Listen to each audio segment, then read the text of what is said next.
Praise the Lord. परमेश्वर आप सबको बहुत आशीष दे। आइए हम परमेश्वर के पवित्र कलाम से पढ़ने जा रहे हैं मत्ती रचित सुसमाचार उसके 25वें अध्याय उसके 1 पद से लेकर 13वें पद तक। तब स्वर्ग के राज्य उन 10 कुँवारियों के समान होगा जो अपनी मशालें लेकर दूल्हे से भेंट करने को निकली। उसमें 5 मूर्ख और 5 समझदार थी। मूर्ख ने अपनी मशालें तो ली, परंतु अपने साथ तेल नहीं लिया। परंतु समझदारों ने अपनी मशालों के साथ अपनी कुप्पियों में तेल भी भर लिया। जब दूल्हे के आने में देर हुई तो वह सब उगने लगी और सो गई। आधी रात को धूम मची, देखो दूल्हा आ रहा है, उससे भेंट करने के लिए चलो। तब वे सब कुँवारियाँ उठकर अपनी मशालें ठीक करने लगी। और मूर्ख ने समझदारों से कहा, अपने तेल में से कुछ हमें भी दे, क्योंकि हमारी मशालें बुझी जा रही है। परंतु समझदारों ने उत्तर दिया, कदाचित ये हमारे और तुम्हारे लिए पूरा ना हो। भला तो ये है कि तुम बेचने वालों के पास जाकर अपने लिए मोल ले लो।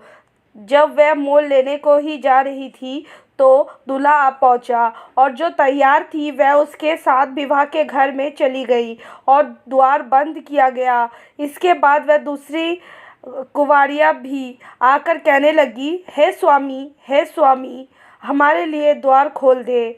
उसने उत्तर दिया, मैं तुमसे सच कहता हूँ, मैं तुम्हें नहीं जानता। इसलिए जागते रहो, क्योंकि तुम ना उस दिन को जानते हो और ना उस घड़ी को। आमीन। इस वचन से परमेश्वर आप सबको बहुत आशीष दे। हम इस अध्याय में देख रहे हैं 10 कुँवारियों के बारे में।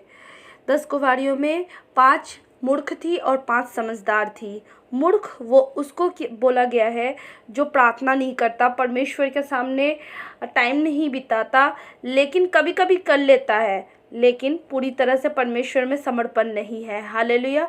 और जो समझदार है वो हर समय परमेश्वर की बाट जोती है और प्रार्थना करती है और परमेश्वर से बहुत समय परमेश्वर के साथ रहती है और परमेश्वर में लोलीन रहती है। हालेलुया। इस जगह में हम देख रहे हैं जब दोनों मतलब 5 जो समझदार और मूर्ख थी, वो जो बैठे बैठे उग गई और सो गई। आधी रात को जब दूल्हा आया तो वो सब अपने अपने मशाले ठीक करने लग गई, लेकिन जो मशाले उन लोगों के पास थी, मूर्ख के पास थी, वो कभी कभी प्रार्थना वाली थी। इसलिए जब परमेश्वर आता है, जब दूल्हा आता है, हालेलुया, तो उन लोगों की मशालें बुझने लग जाती है। वो समझदारों से मांगती है, लेकिन समझदार कहते हैं मेरे और तुम्हारे लिए, हमारे और तुम्हारे लिए वो पूरा पर्याप्त नहीं होगा। आप लोग जाओ और जाके मोल ले लो। हालेलुया। जब वो मोल लेने को लिए जा ही रही थी कि दूल्हा आ पहुंचा। हालेलुया।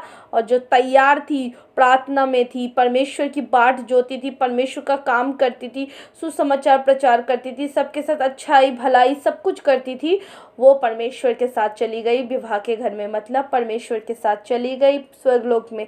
लेकिन जो 5 मूर्ख थी, कभी कभी करती थी और पूरी तरह से समर्पण नहीं थी, दुनिया की तरह चलती थी, हालेलुया, वो रह गई। इसलिए हमें नहीं पता कि वो कब आएगा, किस समय आएगा, हमें कुछ भी नहीं पता। इसलिए हर समय हमें तैयार रहना है। हम उस मूर्ख की तरह नहीं, परंतु समझदार की तरह बनने पाए। हालेलुया। परमेश्वर अलग अलग तरीके से हमें बता रहे हैं कि तुम तैयार रहो, परमेश्वर का आना निकट है। हालेलुया। परमेश्वर का द्वितीय आगमन निकट है। हालेलुया। हम हर समय परमेश्वर के सामने बैठे, परमेश्वर के साथ करीब रहे, परमेश्वर के साथ बातचीत करें, परमेश्वर के वचनों को पढ़े, प्रार्थना करे, लोगों को बताए, लोगों के लिए अच्छाई करे।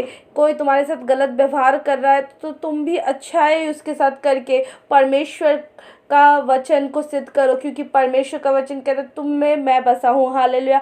वो हम में है। हालेलुया। तो हम जब अच्छाई करेंगे तो वो लोग भी परमेश्वर को देखेंगे। हालेलुया। हम प्रार्थना परमेश्वर के हर समय करते रहे कि परमेश्वर हमारी ज़िंदगी में क्या करना चाहता है, हमारे ज़िंदगी में क्या उद्देश्य है परमेश्वर का, क्या सांसारिक अभिलाषाओं को लेकर हम चले वो अच्छा है, या परमेश्वर की अभिलाषाओं को लेकर चले तो वो अच्छा है। हालेलुया। हम अपने आप को परखें कि हम कौन से रास्ते में चल रहे हैं, हम उस मूर्ख की तरह है या समझदार की तरह है। हालेलुया।